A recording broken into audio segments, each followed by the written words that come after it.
Let's talk about the unsettling environments of Chainsaw Man and Jujutsu Kaisen. Both creators are lovers of horror and mystery.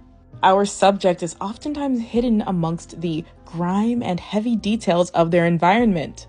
Fujimoto uses repetition and a lack of contrast in order to create an unsettling image here.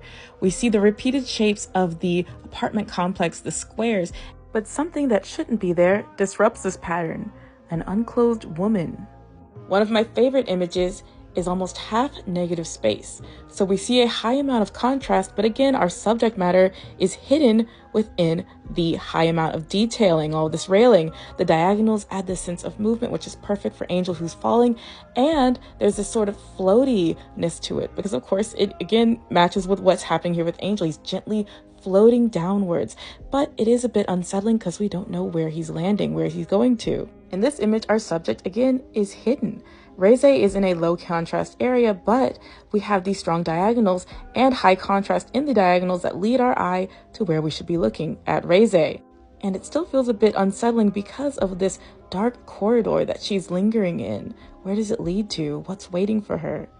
Similarly, Gege creates a disturbing image by hiding the monsters, by presenting them like they're these innocuous details. These curses are presented in such a nonchalant way that it adds to the disturbing factor. And here's what really sets Gege apart from Fujimoto.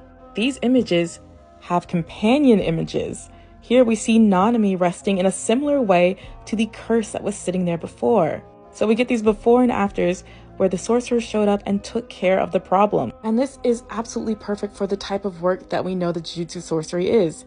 It's lonely, and they take care of a problem that the general population doesn't notice. The streets are empty. The environments are decaying and abandoned. There's no glory here. It's dirty, lonely work. There's also this noise, almost graininess to the images that when paired with these perspectives gives the idea that some of these images are coming from security cameras. It's such a clever way to remind the audience of the world that these characters are in.